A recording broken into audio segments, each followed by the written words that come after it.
প্রায় 23 বছর শেষে ইসলামের দাওয়াত যখন শেষ হলো, তখন রাসূলুল্লাহ সাল্লাল্লাহু আলাইহি ওয়াসাল্লামের ইন্তেকালের পূর্বে হযরত জিবরাইল আলাইহিস সালাম একবার এসেছিলেন মসজিদে নববীতে। সাহাবায়ে কিরাম সবাই ছিলেন, হযরত ওমর ইবনে খাত্তাব রাদিয়াল্লাহু তাআলা আনহু, আর অনেক সাহাবায়ে কিরামরা ছিলেন, বসেছিলেন। হযরত জিবরাইল আলাইহিস সালাম এসে হযরতকে দেখতে চুল খুব কালো এবং যে জামা পরছে খুব সাদা, দবদবে সাদা, এবং মদিনার কেউ ওনাকে চিনতেছে না। আবার মুসাফিরের কোনো আলামত নেই, কারণ ওইখানে মুসাফিরের আলামত মানে চুল টুল এলোমেলো থাকবে, আবার জামার মধ্যে বিভিন্ন ধুলবালি থাকবে, এগুলো মুসাফিরের আলামত তখনকার জামানায়। যেন মনে হচ্ছে এখনই ঘর থেকে ফ্রেশ হয়ে আসছে, মনে হচ্ছে সেরকম। সোজা আসিয়া রাসূলুল্লাহ সাল্লাল্লাহু আলাইহি ওয়াসাল্লামের হাঁটুতে হাঁটু মিলে বসে গেছে। রাসূলুল্লাহ সাল্লাল্লাহু আলাইহি ওয়াসাল্লামের রান মুবারকের উপরে দুই হাত রাখছে, রাখার পরে বলছে, ইয়া মুহাম্মদ। সাহাবায়ে কেরাম অবাক হলেন, এটা কি এমন কথা, ওনাকে একটু চিনি না, মদিনার কেউ চিনে না, অপরিচিত মনে হচ্ছে। আবার ওনার অবস্থায় তো মুসাফির মনে হচ্ছে না, এত সুন্দর একেবারে টাটকা হয়ে ঘর থেকে বের হয়েছে মনে হচ্ছে। কিরকম মানুষ, আবার ইয়া মুহাম্মদ বলতেছে। রাসূলুল্লাহ সাল্লাল্লাহু আলাইহি ওয়াসাল্লামকে সাহাবায়ে কেরাম স্বাভাবিকভাবে ইয়া মুহাম্মদ বলতেন না, ইয়া রাসূলুল্লাহ এরকম শব্দ বলতেন, ইয়া আইয়ুহান নবী শব্দ এরকম ছিল। তো সব তাজ্জুব ছিল, এটা কি হচ্ছে এটা। পরে রাসূলুল্লাহ সাল্লাল্লাহু আলাইহি ওয়াসাল্লামকে উনি বললেন যে আখবিরনি আনিল ইসলাম, আমাকে ইসলাম সম্পর্কে বলেন তো। তখন রাসূলুল্লাহ সাল্লাল্লাহু আলাইহি ওয়াসাল্লাম উত্তর দিলেন, ইসলাম হলো আন তাশহাদা আন লা ইলাহা ইল্লাল্লাহ ওয়া আন্না মুহাম্মাদার রাসূলুল্লাহ ওয়া ইকামিস সালাহ ওয়া ইতাইজ যাকাত ওয়া সাওমি রমাদান ওয়া হজ্জুল বাইত ইন ইসতাতা'তা ইলাইহি সাবিলা। ইসলামের অর্থ হচ্ছে আপনি দুইটা সাক্ষী দিবেন, আল্লাহ ছাড়া সত্য কোনো মাবুদ নেই এবং মুহাম্মদ সাল্লাল্লাহু আলাইহি ওয়াসাল্লাম আল্লাহর রাসূল, এটা সাক্ষী দিবেন, আর নামাজ প্রতিষ্ঠা করবে, যাকাত আদায় করবে, রোজা রাখবে, হজ করবে। এটা হলো ইসলামের মৌলিক বিষয়, পাঁচটা মৌলিক বিষয়। তারপরে বলছে আপনি বলছে যে সাদাকা। যখন রাসূলুল্লাহ সাল্লাল্লাহু আলাইহি ওয়াসাল্লাম উত্তর দিলেন, উনি নিজের থেকে আবার বললেন সাদাকা, বলতে ঠিক আছে। সাহাবায়ে কেরাম বললেন যে ফাআজিবনা লাহু ইয়াসআলুহু ওয়া ইউসাদ্দিকুহু, আমরা তো অবাক হইলাম, একবার প্রশ্ন করতেছে, এটার দ্বারা মনে হলো উনি জানেন না, আবার প্রশ্ন শোনার উত্তর শোনার পরে বলতেছে ঠিক আছে, এটা মানে আগে থেকেই জানতেন। যদি জানতেন তাহলে প্রশ্ন কেন করলেন? হ্যাঁ, আবার উত্তর শুনে আবার কেমনে বুঝতে পারলেন যে উনি সব ঠিক আছে? মানে সাহাবায়ে কেরাম বুঝতে পারতেছিলেন না উনি কে, মানে কি প্রশ্ন, এই লোকটা কেন আসলো বা লোকটা কে, এটা চিনতে পারতেছিলেন। আশ্চর্য লাগতেছিল তাদের সব। তারপরে জিজ্ঞাসা করলেন আখবিরনি আনিল ঈমান, আমাকে ঈমান সম্পর্কে বলেন। তখন রাসূলুল্লাহ সাল্লাল্লাহু আলাইহি ওয়াসাল্লাম বলেন, আন তু'মিনা বিল্লাহি ওয়া মালাইকাতিহি ওয়া কুতুবিহি ওয়া রাসূলিহি ওয়াল ইয়াউমিল আখির ওয়াল কদরি খাইরিহি ওয়া শাররিহি মিনাল্লাহি তাআলা ওয়াল বা'থি বা'দাল মাউত। যেটা আমরা ইমানে মুফাসসাল পড়ি ওইটাই। অর্থাৎ আল্লাহকে বিশ্বাস করা, আল্লাহর ফেরেশতাদেরকে বিশ্বাস করা, আল্লাহর রাসূলদেরকে বিশ্বাস করা, আল্লাহর কিতাবকে বিশ্বাস করা, তাকদীরকে বিশ্বাস করা, আখিরাত, মৃত্যুর পরে আবার যে আরেকটা জীবন আছে, পুনরুত্থান হবে, ওটাকে বিশ্বাস করা, তকদীরের ভালো মন্দ বিশ্বাস করা, এটার নাম হলো ঈমান। এটার পরেও বললেন সাদাকা, ঠিক আছে। তারপরে বললেন আখবিরনি আনিল ইহসান, আমাকে ইহসান সম্পর্কে বলেন, ইহসান কাকে বলে। তখন রাসূলুল্লাহ সাল্লাল্লাহু আলাইহি ওয়াসাল্লাম উত্তর দিলেন, তা'বুদাল্লাহা কাআন্নাকা তারাহু। ইহসান মানে হলো আল্লাহর ইবাদত এভাবে করবেন যেন আপনি আল্লাহকে দেখতেছেন। অর্থাৎ আল্লাহকে দেখলে, আল্লাহ নজরের সামনে থাকলে আপনি ইবাদত কিভাবে করবেন, এটা তো আর বলতে হচ্ছে না, দেখিয়ে রয়েছে মালিক সামনে, তাহলে কাজের গতি, সৌন্দর্য সবকিছু তো ভালো হবে, কোয়ালিটি ভালো হয়ে যাবে। আর ওয়াইল্লাম তাকুন তারাহু ফাইন্নাহু ইয়ারাক, আরেকটা এর বর্তবা হলো, যদি সেই কর্তব্যে পৌঁছতে না পারেন যে আল্লাহকে দেখছেন, সেরকম অবস্থা নিজের মধ্যে সৃষ্টি করতে না পারলে, তাহলে কি করবেন? ফাইন্নাহু ইয়ারাক, তাহলে মনে রাখতে হবে যে আল্লাহ আপনাকে অবশ্যই দেখতেছেন। আল্লাহর নজরের বাহিরে নয় আপনি, আল্লাহর দৃষ্টির বাহিরে নয়। সুতরাং যেমনি থাকেন দুনিয়াতে, আল্লাহর দৃষ্টির বাহিরে যাওয়া যাবে না। এটা একটা মেসাল দিয়ে বোঝানো যায়। কথায় কথায় যে আমরা যে মসজিদে বসে আছি, এখানে যদি কেউ একটা সিসিটিভি ক্যামেরা লাগাই দেয়, তাহলে আমাদের প্রত্যেকটি হরকত সকালে কি করছি না করছি ওখানে রেকর্ড হয়ে যাচ্ছে, দেখা যাচ্ছে না? যেখানে আছে বসে দেখতে পারবে, হ্যাঁ এরা এই করতেছে। সারা দুনিয়া যা আছে এটা বলতেছে আখেরাত হিসেবে একেবারে এরকম একটা কামরা হতো না, ছোট। রাসূলুল্লাহ সাল্লাল্লাহু আলাইহি ওয়াসাল্লাম বলতেছে জান্নাতের মধ্যে যে প্রশস্ত জায়গা হবে, বলতে লামাউযিউ সাওতি আহাদিকুম, একজনের এই যে যেটা চাবুক মারে না, ইয়াকে ঘোড়া অথবা মানে চাবুক মারার জন্য ব্যাট থাকে, ওদের বেতের যে জায়গাটা, ওইটা দুনিয়া এবং দুনিয়ার থেকে বড়। ততটুকু যদি বড় হয়, সেরকম মহান জায়গা হয়, তাহলে সেই হিসাবে দুনিয়াতে একেবারে কিছুই না, এটা কোনো জিনিসই না। আল্লাহ রাব্বুল আলামিন কত মহান, এই পৃথিবী থেকে আরো কত কিছু মখলুক আল্লাহ বড় বড় সৃষ্টি করছে। সেই হিসাবে দেখতে গেলে পৃথিবীতে একটা কামরাও হবে না।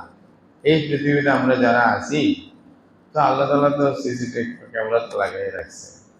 এই জন্য আল্লাহ তাআলা হযরত নূহ আলাইহিস সালামকে বলছেন ওয়াসনাইল ফুলকা, আপনি কিস্তি বানান, বা ইন্নাকা বিআইউনিনা, তুমি আমার নজরের সামনে, বলতেছে।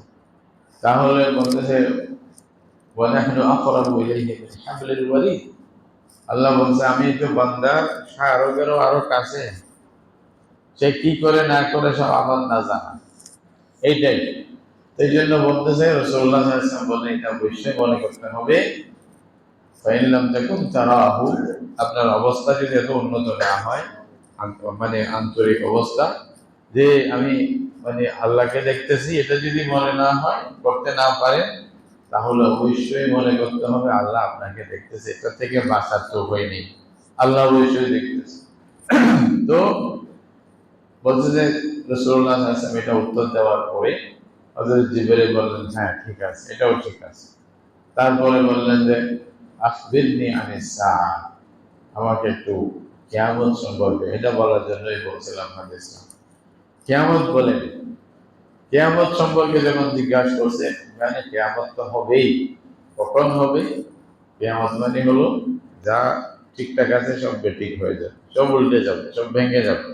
যা নিজাম আছে, সিস্টেম আছে, এটা চূর্ণ বিচূর্ণ হয়ে সবকিছু চেঞ্জ হয়ে যাবে। يوم تبدل الأرض غير الأرض والسماوات وبرزوا لله الواحد القهار।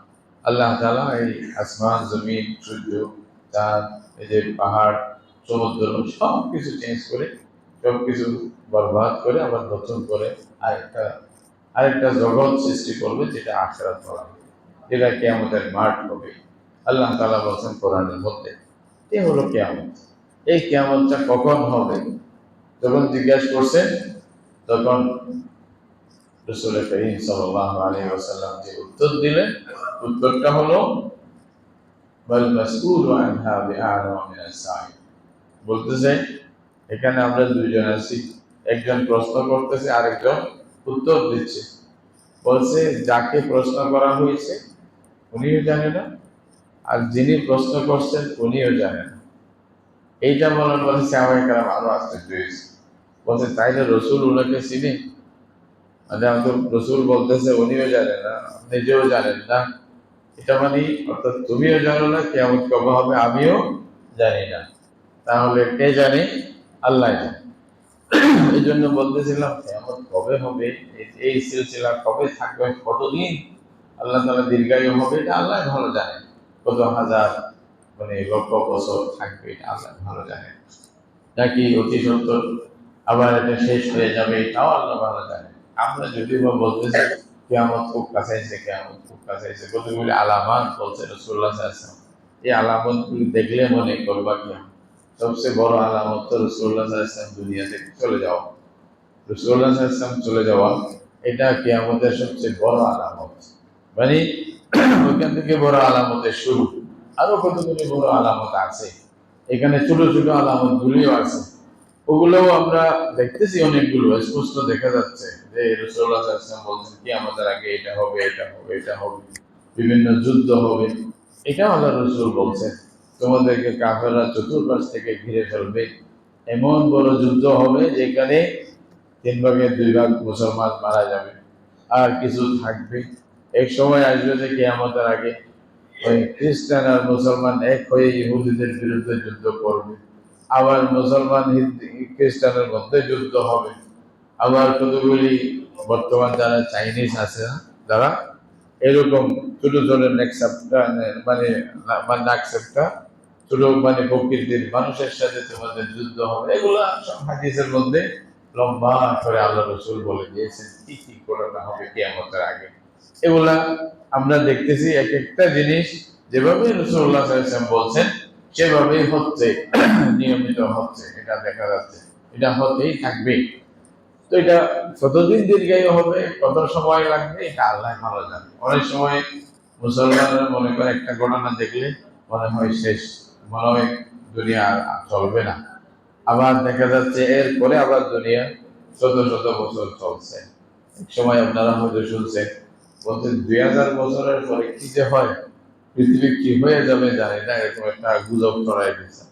2000 বছরের পরে এখন 2006 বছর চলতেছে দুনিয়া তো, হ্যাঁ হ্যাঁ, তো 26 চলতেছে, তাহলে এভাবেই তো চলবে দুনিয়া। তো আরো কত বছর আল্লাহ ভালো জানেন, কিন্তু আমাদেরকে আমাদের কাজ করতে থাকা, এটাই কিয়ামত সম্পর্কে কেউ জানে না। ওই হাদিসটা যেহেতু বলতেছিলাম একটু শেষ করে দিই।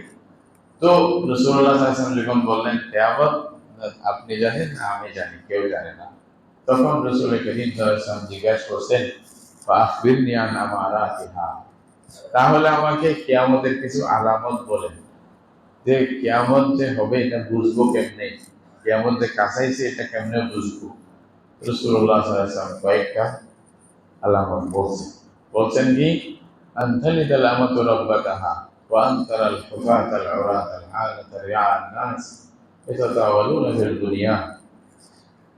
বলতেছে কতগুলি এমন অবস্থা হবে যে বাদী নিজের মালিককে জন্ম দিবে। এটা হইতে পারে একটা সময় যে বড় রাজারা বান্দিকে বিবাহ করবে, ওর থেকে যদি ছেলে হয়, ছেলেটা তো রাজার ছেলে ছেলে হবে, এই বান্দি তো মা মা বান্দি হিসাবে থাকবে, বড়লোক হিসাবে। এটাও হইতে পারে এক সময়। অথবা এটা রূপক একটা অর্থ, এটা হলো মানে মালিক নিজের মানে গোলামের সাথে যেরকম ব্যবহার করে ছেলে সন্তানেরা আওলাদরা মার সাথে সেরকম খারাপ দুর্ব্যবহার করবে। এটা একটু বেশি দেখা যাবে কি আমাদের আগে, এটা আমরা দেখতেছি এখন। অনেক আওলাদ আছে যারা পিতা মাতার সাথে ভালো ব্যবহার করছেন, বিশেষ করে মার সাথে অনেকে দুর্ব্যবহার করে। অনেক ক্ষেত্রে আবার উল্টাও দেখা যায়, দুইটাই দেখা যায়। মানে হয়তো মা আওলাদের হক আদায় করতেছে, এটাও আছে পৃথিবীতে, জানাই যেতাম সব মা একেবারে ফেরেশতা হয়ে যাবে তা, বাপ সব ফেরেশতা হয়ে যাবে তা।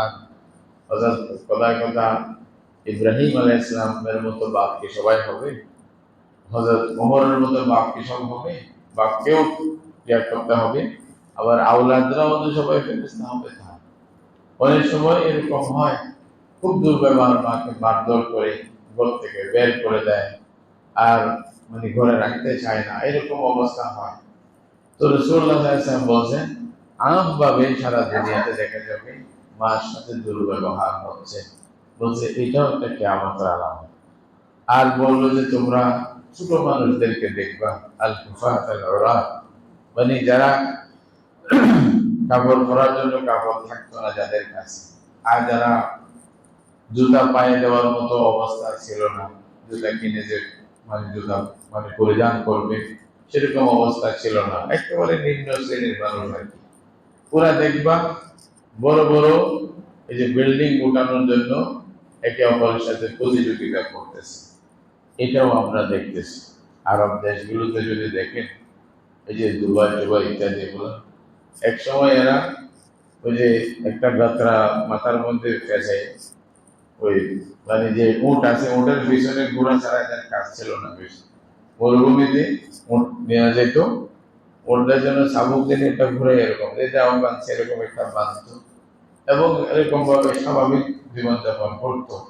আজকে ওনাদেরকে দেখেন কিভাবে বিল্ডিং এর উপরে বিল্ডিং, কারো ঘরে বেশি কয়তলা, এটার প্রতিযোগিতা করতেছে। রাসূলুল্লাহ সাল্লাল্লাহু আলাইহি ওয়াসাল্লাম বলছে শব্দটা, ওয়ান তারাল কুফাতাল উরাতাল আলা বিআশ শায়, ছাগল মানে যারা চড়ায় এবং এর রাখাল যারা আছে, উটের রাখাল, এরা কি করবে? ইয়াতাতাওয়ালুনা ফিল বুনিয়ান, কার চেয়ে সুন্দর ঘর বানাবে এই প্রতিযোগিতায় লেগে যাবে। কার ঘরের মধ্যে মানে কোথা থেকে কোন ডিজাইনের টাইলস লাগাইছে, মানে কিরকম ক্যাটাগরি লাগাইছে ইত্যাদি, এগুলা নিয়ে গর্ব হবে এক সময় দেখবে। এটা তো আমাদের যুগের, এটা তো আর ব্যাখ্যা করতে হচ্ছে না, এটা এমন যে যুগের সামনে দেখতেছি। রাসূলুল্লাহ সাল্লাল্লাহু আলাইহি ওয়াসাল্লাম বলছেন, হ্যাঁ এগুলো আসলে কিয়ামতের আগে এগুলো হবে। এভাবে কতগুলি জিনিস আল্লাহ ছাড়া কেউ জানে না।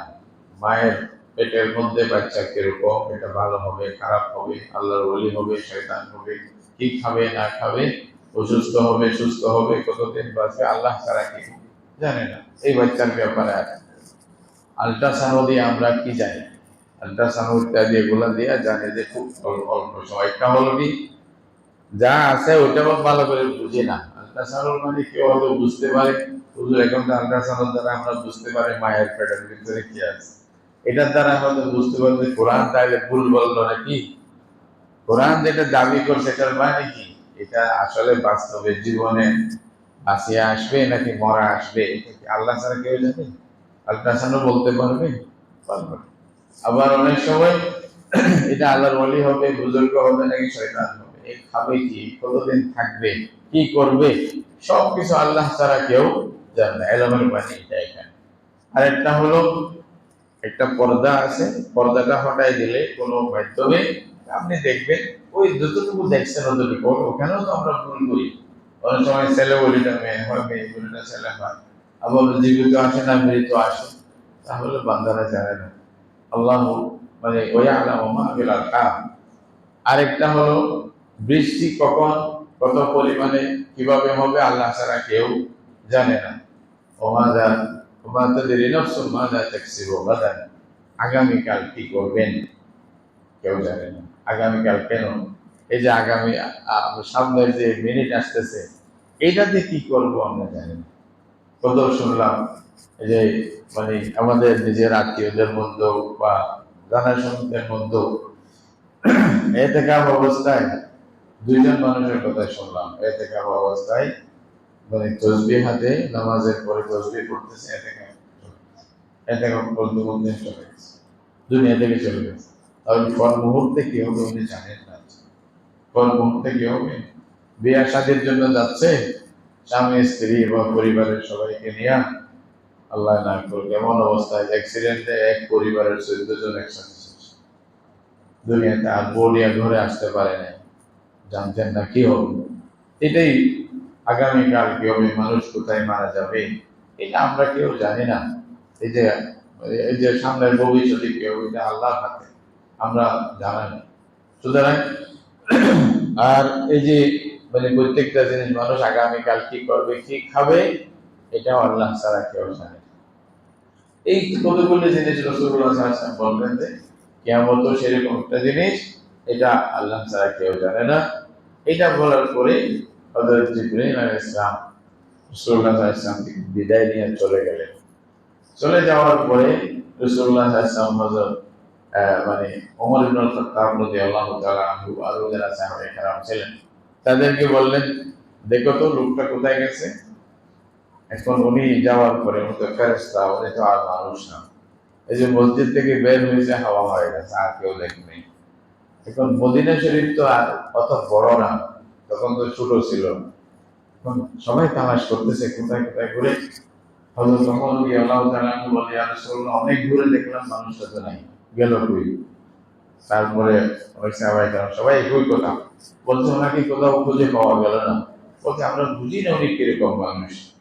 তখন রাসূলুল্লাহ সাল্লাল্লাহু আলাইহি ওয়াসাল্লাম বললেন, হাদা জিবরাইল আতাকুম ইউআল্লিমুকুম দীনাকুম। এটা তো জিবরাইল আলাইহিস সালাম ছিলেন, আল্লাহর পক্ষ থেকে আসছেন তোমাদেরকে তোমাদের দ্বীনটা সংক্ষিপ্তভাবে বুঝাই দেওয়ার জন্য। দ্বীন কি? এই যে আমরা দিন ধর্ম বলতেছি, এটা কি? রাসূলুল্লাহ সাল্লাল্লাহু আলাইহি ওয়াসাল্লাম এটা 23 বছর পর্যন্ত যে দিনের মেসেজ মানুষের কাছে পৌঁছাইছেন, ওটার একটা সংক্ষেপ ইন্টারভিউ, লাস্ট ইন্টারভিউ। এটা হচ্ছে দিনের নাম হলো তিনটা জিনিস: ঈমান, ইসলাম, ইহসান। এই তিনটা জিনিসের মজমুয়া, সমষ্টিকে বলা হয় দিন। বাকিগুলো এটার ভিতরে আছে। বলতেছিলাম কি, কিয়ামত কবে হবে এটা আল্লাহ ছাড়া কেউ জানে না। আমাদের এটা কতদিন আল্লাহ জানে, চলতে থাকে। তবে আমাদের কাজ হচ্ছে যেখানে সুযোগ পায়, যেখানে মৌকা হয়, এটাকে মূল্যায়ন করে গুরুত্ব দিয়ে নিজেরটা নিজে অর্জন করা। রমজানের একেবারে শেষের দিকে আমরা চলে এসেছি।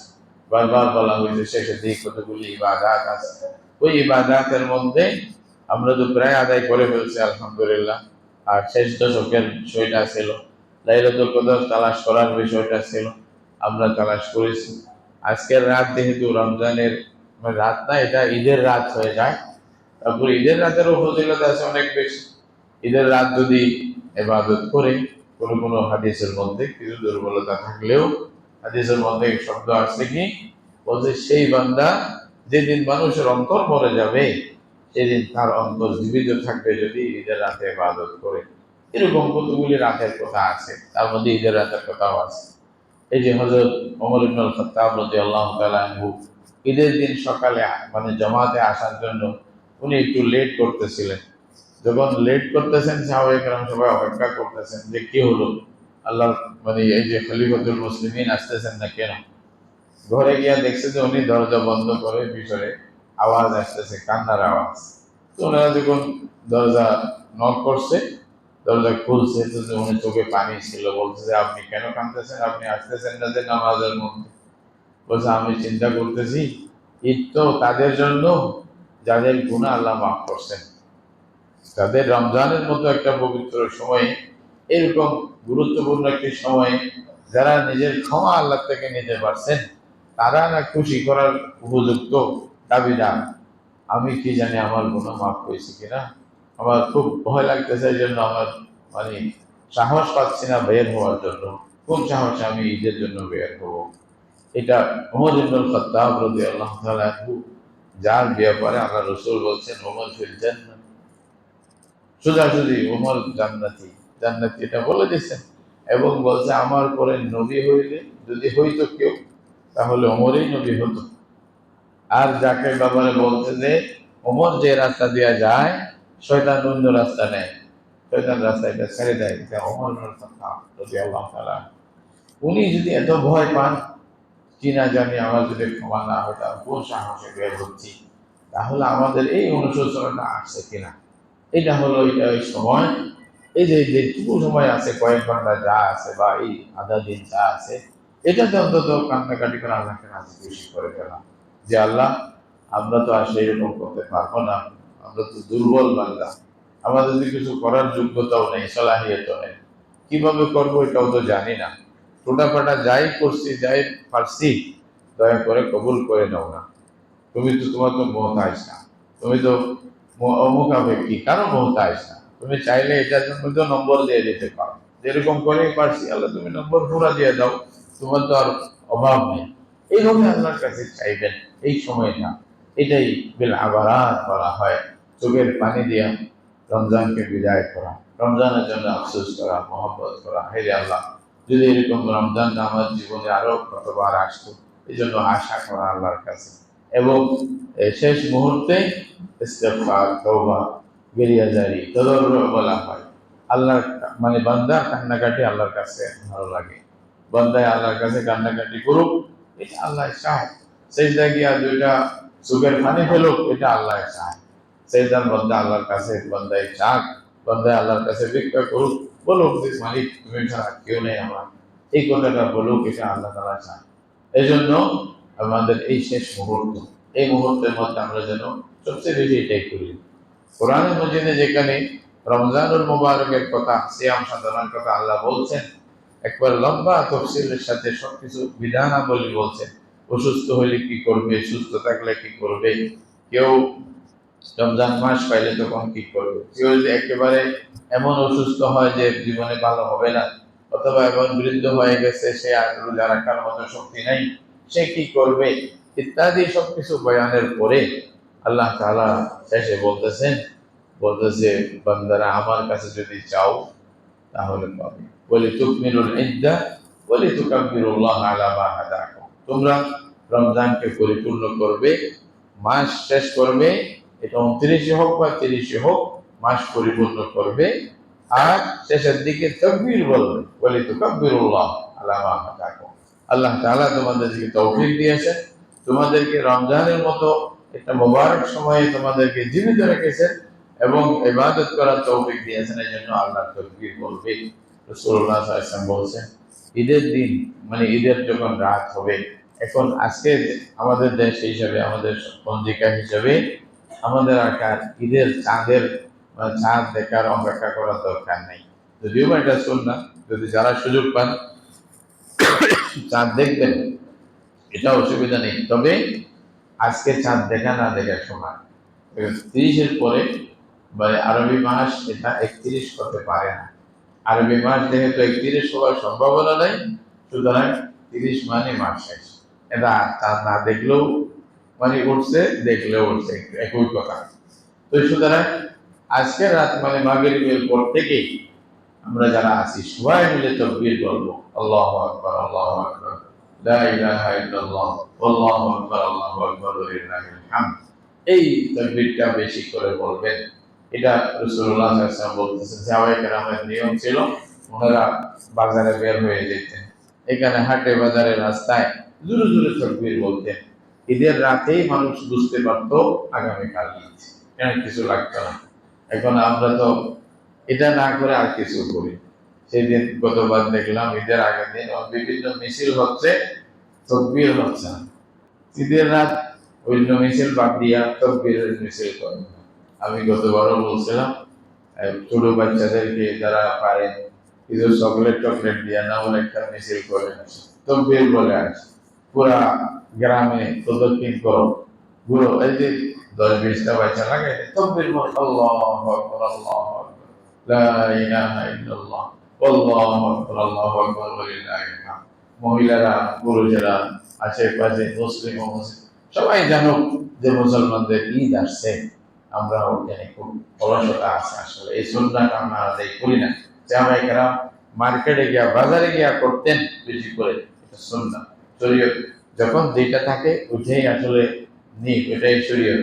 কথা কিন্তু এমনি চিল্লানো ভালো না, কিন্তু হজের সময় যখন আসবেন রাসূল করিম সাল্লাল্লাহু আলাইহি ওয়াসাল্লাম যখন সাহাবায়ে কেরামকে নিয়ে মদিনা শরীফ থেকে রওনা হলেন, ওই যে বর্তমানে আবিয়ারে আলী বলা হয়, আগে জুফা বলা, আগে বলা হতো এদের জুলহুলাইফা একটি জায়গা, বর্তমানে নাম হলো আবিয়ারে আলী। মদিনা শরীফ থেকে 4-5 কিলোমিটারের পরে, মক্কা শরীফ আসার পরে ওইখানে মিকাতের মসজিদ আছে। ওইখানে আসার পরে গোসল করলেন, সবাই করলেন, সবাই চুপচাপ রাসূলুল্লাহ সাল্লাল্লাহু আলাইহি ওয়াসাল্লাম অপেক্ষা করতেছে, কেউ কিছু বলতেছে না। তখন হযরত জিবরাইল আসছে, আসিয়া বলতেছে আল্লাহ তাআলা বলতেছে, কি বলছে? আল্লাহ তাআলা বলছে যে আপনার সাথীদেরকে বলেন তারা যেন জোরে জোরে তাকবীর বলে। ছোট বললে আল্লাহ শুনবে না? কি বলে? ছোট ছোট বললে আল্লাহ শুনবে না? আল্লাহ যে অন্তরের খবরও জানে। কিন্তু আল্লাহ তাআলার এটা পছন্দ, সবাই মিলে তাকবীর বলে। তখন ওনারা ওই লাব্বাইক, এটা বলো লাব্বাইক আল্লাহুম্মা লাব্বাইক জোরে জোরে বলতে বলছে। এটাই তো, যখন যেটা হুকুম এটা মানার নামই শরীয়ত। যেটা শরীয়ত যেটা দেয়, রাসূল যেটা বলে এটাই শরীয়ত। তো সুতরাং এই সময়টা সুন্নাহ হলো আমরা বেশি বেশি তাকবীর বলা, এবং সবাই বিশেষ করে পুরুষেরা জোরে জোরে বলবে, আর মহিলারা ঘরের মধ্যে বলবে, মানে এই যে আল্লাহু আকবার আল্লাহু আকবার লা ইলাহা ইল্লাল্লাহ আল্লাহু আকবার আল্লাহু আকবার ওয়া লিল্লাহিল হামদ। এই যে আজকে মাগরিবের পর থেকে আগামীকাল ঈদের জামাতে আসে, ইমাম যতক্ষণ পর্যন্ত মিম্বরে বসবে না, নামাজ শুরু করবে না, ততক্ষণ পর্যন্ত আমরা এই যে তাকবীর বলবো, বেশি বেশি করে বলার চেষ্টা করব। অন্যান্য তাসবিহাতের চেয়েও তাকবীরটা বলা, এটা সুন্নাত বেশি, এটা ফজিলত বেশি, এটা বলবেন, এটা একটা কাজ। ওয়ালি তুকাব্বিরুল্লাহ আলা মা হাদাকুম। আর যারা যাকাতুল ফিতর আদায় করেন নাই, আমি বলছিলাম সদকায়ে ফিতরা যেটা আমাদের দেশে আমরা প্রায় মতো আদায় করেও দিয়েছেন, অনেকে আছেন, আবার অনেকে করবেন। এটার আসল নিয়ম হলো আজকের মাগরিবের পর থেকে আগামীকাল ঈদের আগ পর্যন্ত এই মুহূর্তে দিয়ে দেওয়া। কিন্তু অনেক সময় এই সময়টার অপেক্ষা করলে দেওয়াও হয় না, মানে ফকির সব সময় এক জায়গায় থাকে না, কার কাছে দিব একটু সমস্যা হয়ে যায়। এই জন্য সাহাবায়ে কেরাম রাদিয়াল্লাহু তাআলা আজমাইন, বিশেষ করে ইবনে ওমর রাদিয়াল্লাহু তাআলা আনহুমা, উনি 2-3 দিন আগে থেকে দিয়ে দিতেন। মানে বলছে যে 3-4 দিন আগে থেকে দিলেও কোনো সমস্যা নেই, এটা আদায় জিম্মাদারি আদায় হয়ে গেল। যার কারণে মুসলমানদের জন্য সহজ হয়ে গেছে, আগে থেকে দিয়ে দিতে পারে। তো যারা এখনো আদায় করেন নাই তারা অবশ্যই আদায় করে দেবেন। যদি ফকিরকে দিতে না পারেন, ফকির না পান, ফকির তালাশ করার জন্য একটা ঝামেলা হয়ে যায়, তাহলে বা ফকির মিসকিন এতিম যারা মুহতাজ আর কি বলে, অসহায় যাদের অবস্থা, তাদের কোনো প্রতিনিধি যদি থাকে বিশ্বস্ত, তার হাতে দিলে আদায় হয়ে যাবে।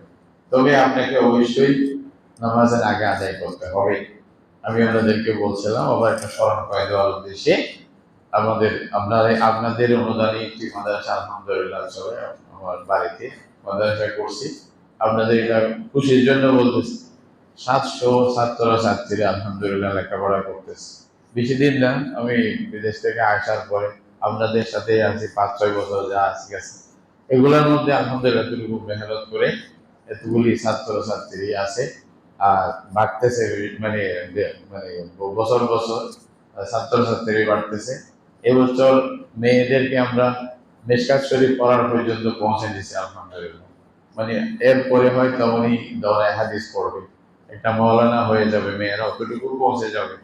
আর হেফজখানার মধ্যে আমাদের এই পর্যন্ত 10-15 জন হাফেজ বের হয়েছে, মানে প্রত্যেক বছর হাফেজ বের হচ্ছে, 2টা হেফজখানা আছে।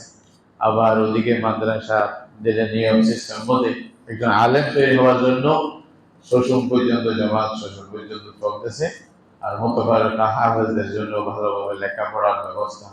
আর এছাড়াও নুরানির মধ্যে আছে খুব ভালো। তো সব মিলে আলহামদুলিল্লাহ খুব মেহনত চলতেছে। এটা আপনারা দোয়া করবেন। লিল্লা বোর্ডিং আছে, বাচ্চারা নিয়মিত পুরো বছর মানে খানা খাচ্ছে। এই পর্যন্ত 60 জন তো সারা বছরে খায়, আর রমজানে আরো বেশি।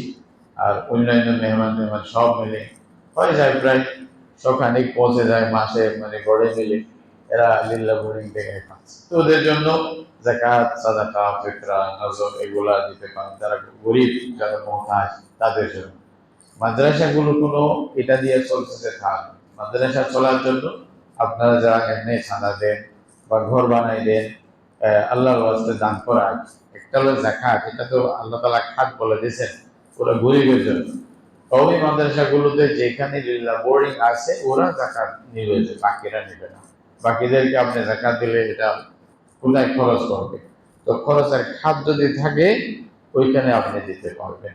যে এতিম মিসকিনদেরকে যদি দায়িত্ব নেওয়া হয়, ওদের খরচ মানে খরগোশের দায়িত্ব নেওয়া হয়, চিকিৎসার দায়িত্ব নেওয়া হয়, ওদের মানে মানে যেগুলো সরঞ্জাম আছে লেখাপড়া রেগুলার দেওয়া হয়, তাহলে ওদের দিতে পারবেন।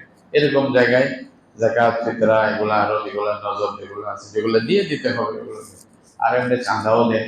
আল্লাহ তাআলা আপনার পয়সার দ্বারা যদি কোন একজন আলেম হয়ে যায়, ওইখানে আপনার অংশীদারিত্ব হয়ে যাবে, ওই সবটা আপনি এমনি পৌঁছে যাবে, মানে মানে আপনি পেয়ে যাবেন ইনশাআল্লাহ। এটা অনেক বড় জিনিস, এটা সবাই জানার কথা। এটা একটু স্মরণ করাই দেওয়ার উদ্দেশ্যে বললাম। এরকম মাদ্রাসাগুলোতে আপনি যদি প্রতিনিধি থাকে তাদেরকেও দিতে পারবেন, এটাও আদায় হয়ে যাবে। অথবা ফকিরের হাতে সরাসরি নিজে দিলেন, এটা তো আরো ভালো, বেশি ভালো কথা। যেভাবেই পারেন আদায় করে ফেলবেন। নামাজের আগে আদায় না করলে রাসূলুল্লাহ সাল্লাল্লাহু আলাইহি ওয়াসাল্লাম বলতেছেন এটা যাকাতুল ফিতর হিসেবে আদায় হবে না, অর্থাৎ যাকাতুল ফিতরের যেটা ফায়দা ছিল এটা থেকে মাহরুম থাকবেন। ঈদের নামাজের আগে আদায় করতে হবে। আর যদি আদায় না করে থাকেন, আদায় তো করতে হবে, এটা ওয়াজিব, কিন্তু ফজিলত থেকে মাহরুম হয়ে যাবে। এটা রাসূলুল্লাহ সাল্লাল্লাহু আলাইহি ওয়াসাল্লাম সাফ করে বলছেন। এইটা একটা কাজ, তাকবীর বলা আরেকটা কাজ, ঈদের জন্য তৈরি হওয়া এটা আরেকটা কাজ। ঈদের তৈরি হবেন কিভাবে? ঈদের কতগুলি সুন্নাহ আছে। ঈদের সুন্নাহ মানে খুব সকালে সকালে ঈদগাহে চলে আসে, ঈদগাহে ঈদের নামাজ পড়া, এটা বেশি উত্তম যদি করা যায়। আর যেখানে এরকম সুযোগ নাই, আশেপাশে বড় জায়গা হয়তো হবে না, আপনারা মসজিদে মসজিদে পড়তে পারেন, অসুবিধা নেই। একটু সকালে সকালে পড়া ভালো। এবং আসা যাওয়ার পথের মধ্যে তকবীর বলবেন। আসতে সময় তকবীর, যাইতে সময় তো আর তো নামাজের পর তো তকবীর শেষ হয়ে যায়। এই যে আসার সময় বেশি বেশি তকবীর বলবেন এবং আসা যাওয়ার পথ ভিন্ন করবেন। এক পথে আসবেন, অন্য পথে যাইবেন, যদি এরকম পথ যদি থাকে আর কি, সুযোগ থাকে। আর পায়ে হেঁটে আসা, এটা আরেকটা সুন্নাহ। ঈদের সুন্নাহর মধ্যে আপনি পায়ে হেঁটে আসবেন, এটা অনেক বড় ফজিলতের কথা। আর আসার সময় গোসল করবেন, মানে গোসল করে নতুন কাপড় যাদের নেওয়ার সুযোগ আছে, আল্লাহ তাআলা মানে পয়সা দিয়েছে যাদেরকে, সচ্ছলতা দিয়েছে, নিজেও নেবেন, স্ত্রীকে দিবেন, বাচ্চাদেরকে দিবেন, নতুন কাপড় চোপড় ইত্যাদি, খুশি আর কি, তাদের অন্তরে খুশি আসে। আর ঈদের দিন মানে এই যে কোরবানির সময় একটা আরেকটা আলাদা, ঈদের সময় আলাদা।